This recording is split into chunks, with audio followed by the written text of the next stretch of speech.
Hi everyone, Nigel Saunders here. Welcome to Ficus Friday. Today I'm going to be rearranging a lot of the trees in the greenhouses and hopefully getting all my ficus out into the glass greenhouse. The cold spell here is finally ending. Last night was the last cool night below freezing, and for the next 14 days all the nighttime lows are all in the positive. So that's really good. So today I'm going to try and move all my hardy trees out of this glass greenhouse onto the benches or into my poly house. Yesterday morning I went out and checked the temperature in the greenhouse, and it was only 4 degrees Celsius inside the glass greenhouse. And the temperature, the nighttime low, was supposed to be the same as the night before, minus 4 degrees Celsius. And I thought, well, that's strange, because the night before my glass greenhouse stayed at 8 or 9 degrees Celsius inside the greenhouse overnight. And the next day, with the same nighttime low, it went down to 4 degrees Celsius. And I thought, well, that's really strange. So then it turns out the weather report said minus 4 degrees Celsius, but it actually went down to minus 8 degrees Celsius at night, that's really cold. So that's why my glass greenhouse went down to 4 degrees Celsius. So that's pretty cool. My guava tree was the branches were kind of limp, and I thought, oh no, did it get frost damage? But then it perked up later in the day, so that was good. All the other trees seemed fine, and I had the baobabs right by the heater so they would stay nice and warm. So it just goes to show that the weather reports aren't always 100% accurate. So I'm going to start by cleaning out the poly house, getting the trees from there and putting them on the benches.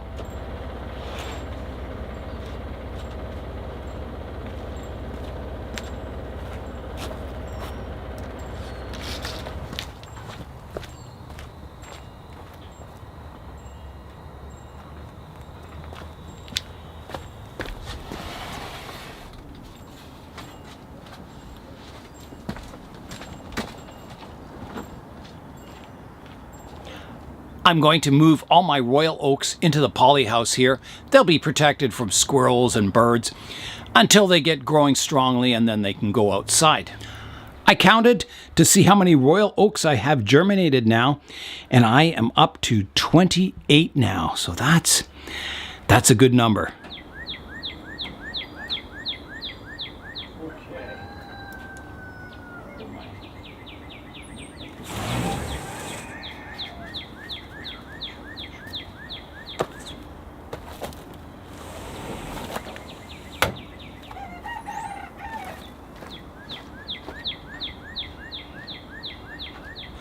A while back, Michael from the KW Club and I were walking through the bog forest, and we met a fellow deep in the woods named Don, and we got talking, and Don was a tree guy too, and he mentioned that he was growing all these native trees in his backyard.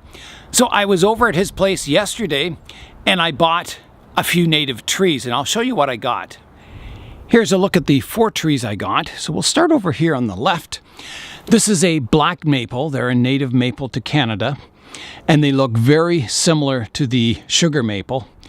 There's a few ways you can tell them apart, but it's very subtle. So you can see all the buds coming out on it. Looks really good. There's a blue ash here is the next one, another native tree to this area, and you can see the branches, or the trunk here, has sort of winged ridges on it. It's really quite cool. Next is a eastern redbud. So these are really nice trees. They don't grow really tall, but they're more of a small tree, and they get these beautiful flowers that come out before the leaves come out. So you'll see the tree, and then it'll just be covered in flowers, and it looks really, really nice. So it has kind of a twisty trunk down there. Interesting. And then the next one is the chinkapin oak, and a very good species for bonsai. Fairly small leaves, great fall colors, nice to grow, wonderful trees. So yeah, I'm looking forward to getting these underway as bonsai. So the first step will be to repot them, root prune them, and get them into some bonsai soil. So that'll be coming up on a future video. Last night, the Kitchener-Waterloo Bonsai Society had an in-person meeting, and we had a special guest, Ray, who you've seen in some of my other videos. He has a nursery east of Toronto, and he brought in trees for everyone to work on, and it was a really fun workshop. So here's the tree that I got, and I haven't worked on mine yet because I'm going to do it on a future video also. So there's the Amur maple. They're a really tough maple. They're not native, but a very cold hardy maple. Excellent for bonsai, small leaves, fast growers. Awesome. This is a rock. Connor made an artificial rock. So what he did is he took a latex casting off of one of those rocks we collected with Stefan, and then he poured mortar into the mold, and here it is, a very lightweight artificial rock that looks just like the real thing. It's amazing. So you'd probably have to paint it up if you wanted to use it in a landscape, but just awesome. And then Jay from Blue Jay Bonsai, he brought me in one of these air pots. So these pots, you can see the big flange on them. They're designed to sit into a bucket. So you can either have water in the bucket if you want to grow roots out into the air, the humid air, or you can fill the bucket with soil and have kind of a colander inside a bucket. So, and what happens is, if you have air roots growing out of here, they grow to a certain thickness and then they get strangled. They can't grow anymore because of the opening size here. So they kind of prune themselves, and then you get more density of roots in the actual basket. If you have them grow it out into the soil, like if you have this surrounded with soil, you can put these in the ground or in a bucket. They grow out into the soil, and the same thing, they get strangled because there's only so much of an opening in these pots. So it actually creates a dense root mat inside the strainer here, or the pot. And it's a good way if you want to field grow trees. You know, you'd put them in the ground or in a bucket, and it's a really good way to grow a nice root system for bonsai. So thanks a lot, Jay, and thanks, Ray, for the wonderful workshop you did. It was just awesome. I've got all my royal oak seedlings in the greenhouse, and you may ask, well, why did I grow so many? Why did I plant so many oak seeds? And if you remember back in those Pyrenean oaks, how each tree had a different leaf shape, different size, and a different growth rate. And that's very common with seeds off the same tree. Each seedling is a little different. And you can see that already in some of these trees. Some of the oak leaves have very rounded edges on them. Other ones have very sharp edges. And so what I'm going to do, I've grown all these seedlings, and hopefully I get, even more grow. And then what I'll do is I'll select my best leaf shape and best leaf size to grow into a larger bonsai. My Virginia creepers are looking really cool. I like that look with the leaves just coming out. I've got my Chinese village penjing in the greenhouse here, and if you notice, it's on a tilt. I've got this edge of the pot on top of the bench lip. So when I water it, all the water kind of runs down the pot, and it drains really, really well. So while the trees are younger and they're not using all the water in the pot every day, it stays a little wet. I'm going to keep the pot tilted. As these trees get more of a root system, they'll use the water in the pot every day for sure. It'll dry out every day. And maybe even midsummer, it'll dry out every day. But for now, I only need to water this planting every 2 or 3 days. It stays quite moist. I'll keep going, moving trees from the polyhouse onto the benches. The benches are getting quite empty in the polyhouse. I've got all my royal oak seedlings in the corner over here. They take up pretty well half a bench. Some of the newly repotted trees that are just starting to come out into leaf. Boxwoods. The wisteria I'm keeping in here because there's a lot of cuttings in here. And they're doing well, but they're not as perky as the parent tree. So we'll keep them in the greenhouse for now. Outside here, the benches are getting quite full of trees. but I have a lot more to move out of the glass greenhouse now. All my newly repotted trees in the glass greenhouse here will go in the poly house now as a transition. It'll be a little cooler for them, kind of get them used to the cooler nighttime temperatures, and then eventually they'll go out on the bench. Underneath the benches here, I have my maples, my elms, my cedars, and my larch forest to go outside on the bench. So it'll create a lot of space in here for my ficus. So this greenhouse, the glass greenhouse, I'm mainly going to grow ficus in it this summer. I want to get the humidity in here, the warm temperatures, and I'm going to put a misting system in to get aerial roots. So yeah, the greenhouse will basically be used just for ficus over the summer. Here's a look at my giant sequoias now. So they've lost their winter colors and they're all starting to grow with vigor. So that's really exciting. I was kind of worried about them over the winter. They were looking pretty, well, those winter colors sure look like dead trees to me, but nope, they're alive. So that's amazing. And I think that winter color only comes like the first year or two of the seedlings. After that, they usually stay green in the winter. Here's a look at my amber maples, the ones that are from seed, and these were given to me by Rosemary from the club, from the KW club. So they're doing really well. You can see these small, they look like trident maple leaves, but they're not very hardy trees. So they're doing really well.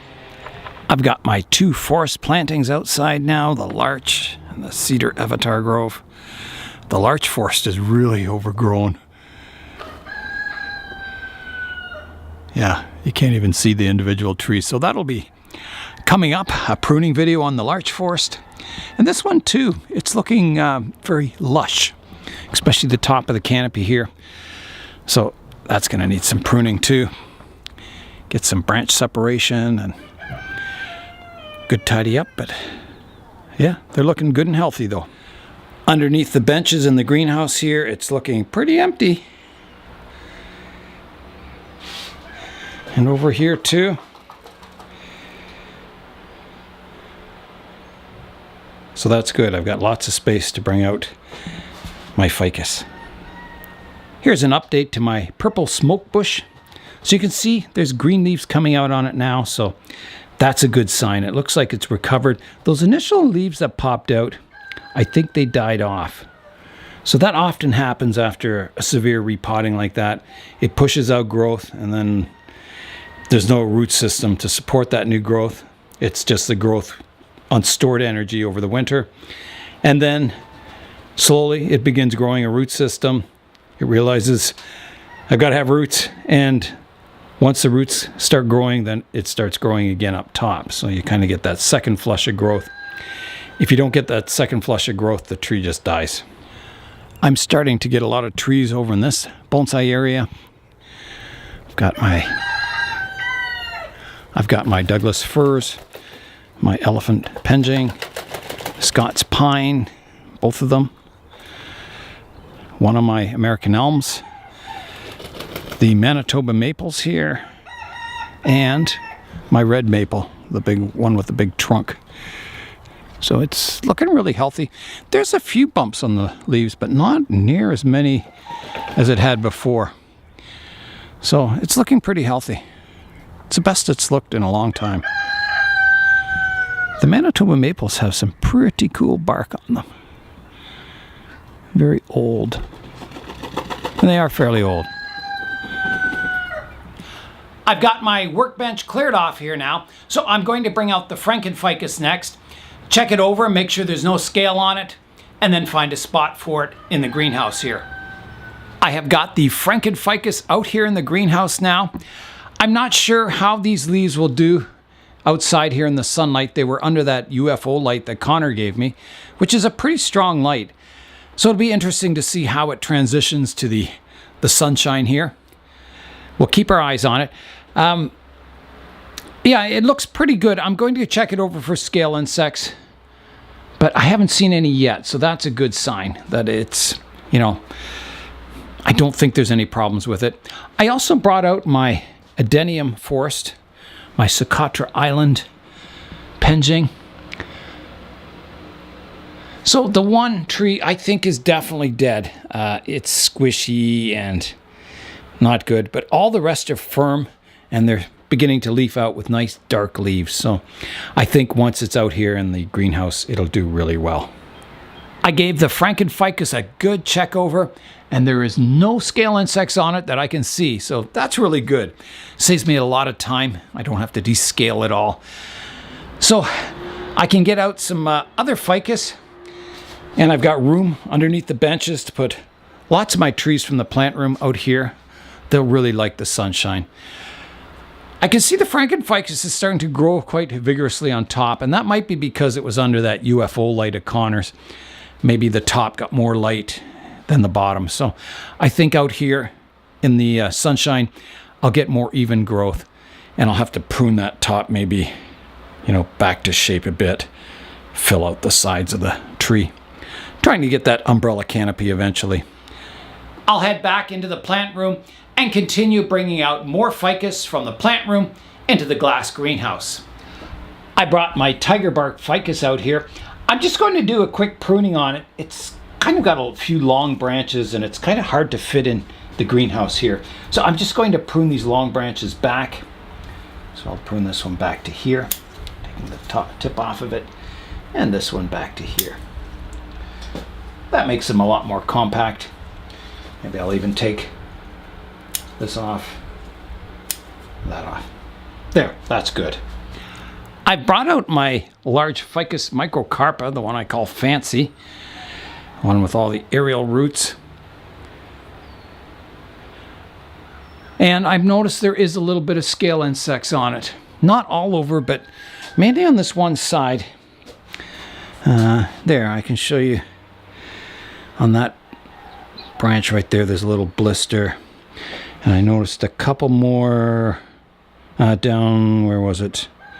Somewhere in this, right here. There's a couple more in there. But generally, it's pretty scale free. It's just that one area. So I'll give it a good inspection, clean it up, get the soap and water out, spray it all down, rinse it off, get it scale free, and then it should grow really, really well in the greenhouse here. That canopy should get enormous by the end of the summer. And this tree is in a growing phase. So I will maintain the top. I don't want these top shoots to get too long and shade out these side branches. So it will get pruned, but not as heavily as my ficus over here. That one got, the big pruning, which looks really good, I think. But this one isn't ready for that yet. It's got to build up some thickness in these upright trunks here. Have to start fusing, building up thickness, and then I'll give it the hard prune. There's a few roots I noticed that I think I've got to take off. This one, I want the root base to flow nicely into the soil, and this one kind of bumps out, so I could take that root off. I think that's about the only major one that needs to come off. And there may be some of these branches come off. Like this one off to the side doesn't really flow that well. So yeah, there'll be some work coming on this tree in the future. I checked Ficus Fancy over very carefully, and there was only about 4 branches that had any signs of scale insects on them. So I scraped them off, and then I sprayed the whole tree with soap and water. So now I'm going to rinse it down. So here I go.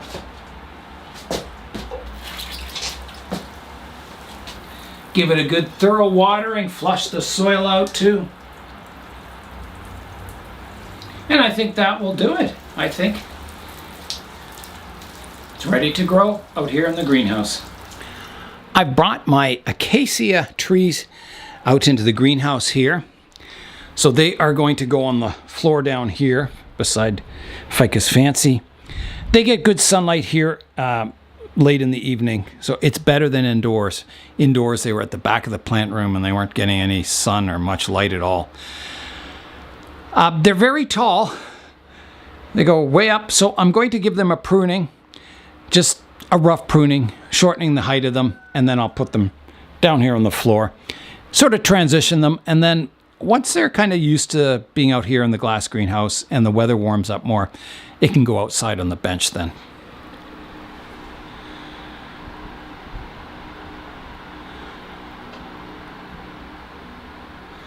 So they're starting to thicken up, these trees. These were grown from seeds. It's funny, there's some weeds in here. And not only do the acacias fold up at night, but the weeds do also. They're kind of a compound leaf weed. A very common weed. I forget what they're called, but it's just interesting. At nighttime, everything folds up. Pretty cool. I'm going to start the work by giving them a good watering. They're quite dry. And I want to flush the soil out. It hasn't been watered thoroughly since, they went into the plant room in fall. So I'll just let that soak in for a bit and give it another good watering.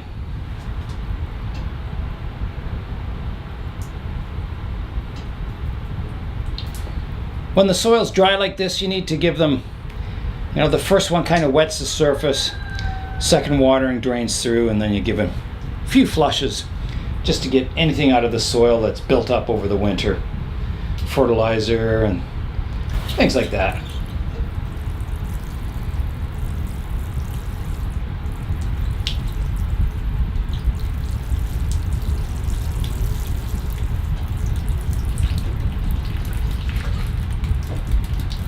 All right, I'm going to begin the pruning now.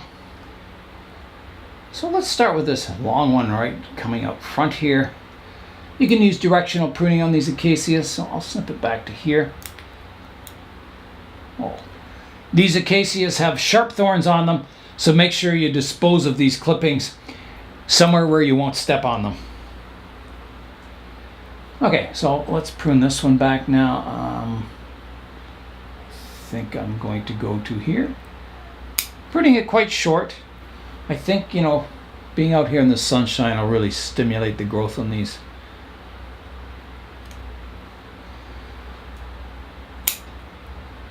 There's a tall branch coming off. And this one right to there. All right, I think that's good. It's a good rough pruning. Here's a view of the forest, all pruned up now. So it's a little more to size.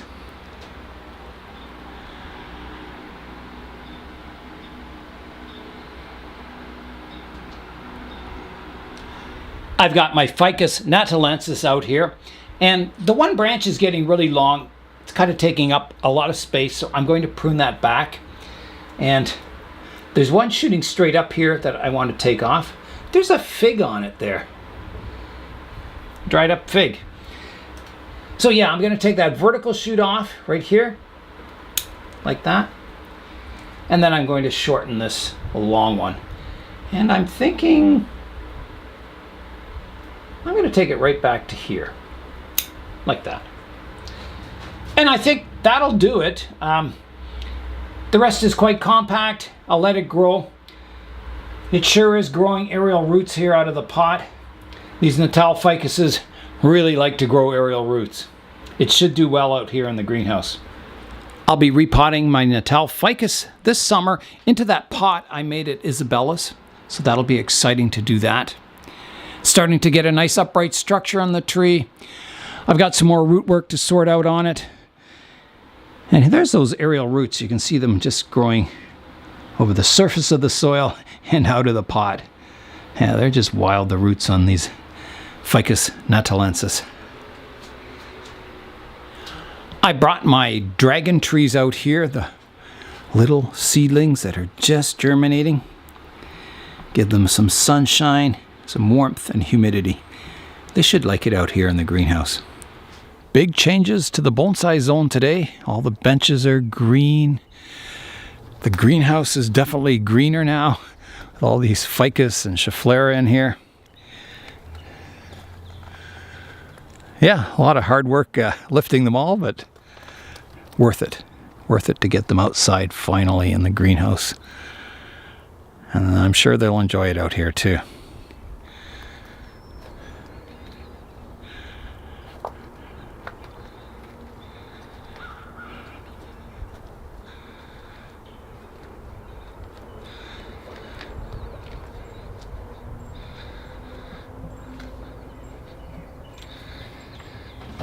There's inside the poly house.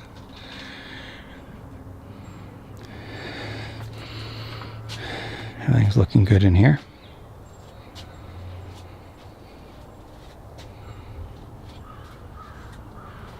And then the benches back here are also starting to fill up a bit.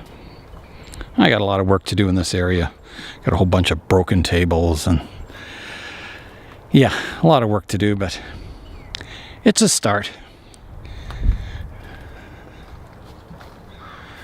There's all the ducks underneath the benches. What a beautiful day.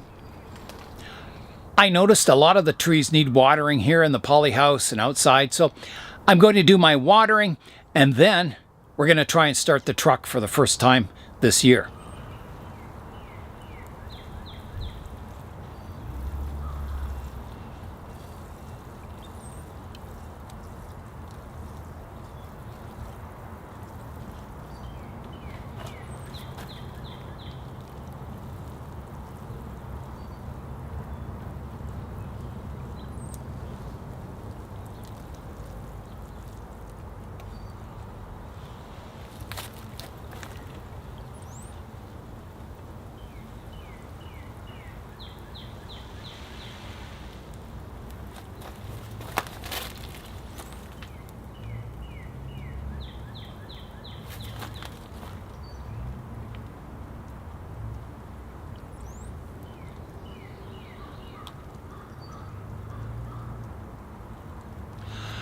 I'm going to give the truck a try, see if it starts.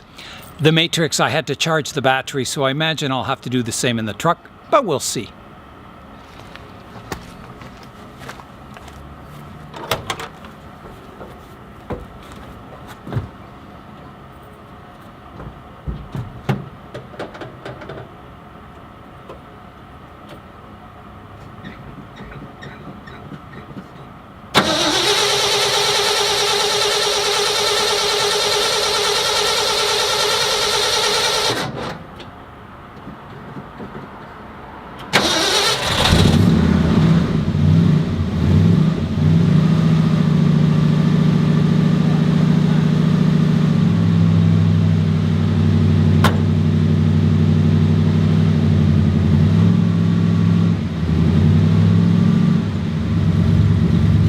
Well, that was a good way to end this beautiful day. The truck just started up, first try after sitting all winter. 50-year-old truck, still running strong. I got a lot of the trees, the tropicals, moved out to the greenhouse today, so that was a job well done. And that's all for today. I'm Nigel Saunders. Thanks for joining me in the Bonsai Zone.